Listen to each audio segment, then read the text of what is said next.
get out there and save the world. Everybody ready to say goodbye to our solar system? To our galaxy? Here we go.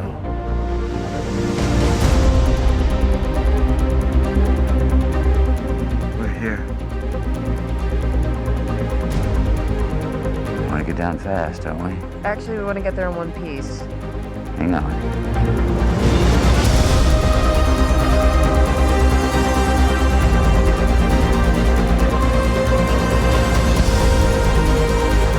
We have a mission. Our mission does not work if the people on Earth are dead by the time we pull it off.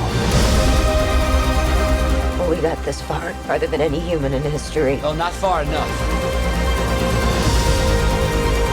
Make it count. Where's the mountains? Those aren't mountains. They're waves.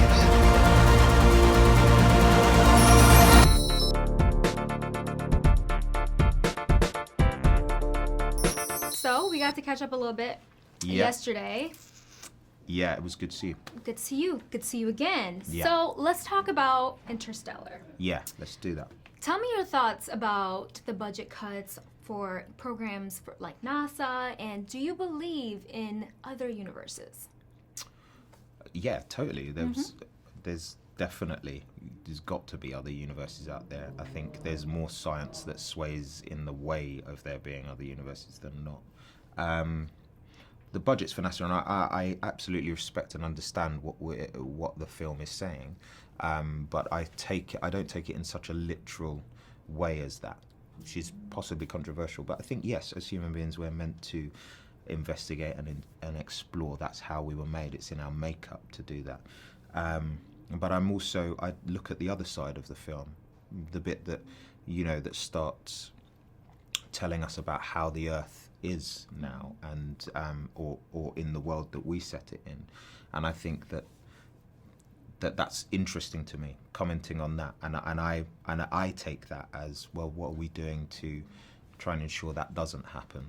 Definitely. So there needs to be exploration, because that's in our makeup. But yeah. I believe fundamentally, as human beings, what should be in our makeup as well is taking care of our brothers as well, and sisters, and being their keepers as well as them being ours. And I don't see so much of that at the moment. Definitely. One of the things I loved about this movie is it was a story about love. And it was also a story about sacrifice, right? Yeah. Now, if you could try to save the world, if you're the only person who could try to save the world, would you do it even if it meant giving up 50 plus years of your life? If I could save the world... But you had to give up 50 plus years of your life. My instinct is to say yeah. And then when I did that movement, I was like, so that means missing out on my kids growing up? Potential grandkids? That's tough. I mean, I'd sit down and I'd discuss it. I'd say, look, this is what my instinct's telling me to do. I know that my love for you will not change, wherever I am, right. And whatever, and see how. But I don't think it's a decision I can make on my own, because I am yoked with a wife and children, and it's Definitely. not something that I could just go, guys, I'm out of here. Yeah, definitely. Yeah.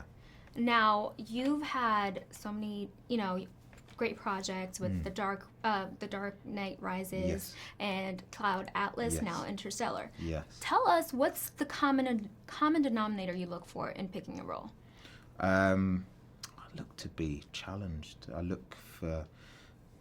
I have a production company called Indictus, and we called it that name because it's the Latin for untold, unseen, unheard, and that's kind of a thread in my life. I'm looking to discover new things, and so when a script comes along that I feel does that, then I do everything in my power to try and be involved, and I've been very blessed to have been involved in those projects that you've just mentioned. Yeah. I feel very, very fortunate. It's something that's not lost on me. Now, let's talk about your relationship with Christopher Nolan, and what does he bring to the table as a director? Leadership, passion, incredible vision, and just like a captaincy of casting incredible talent. And I think there's a theme in the people that he casts. They're all people that are 100% into the project and into the work. Definitely. I think that's the first box you have to tick with him. And then, so when you're on a set where other people are so involved and so engaged in what you're doing, you can't help but raise your game. And I think that, in a roundabout way, all comes from him. I loved it. What's next for you? I don't know at the moment.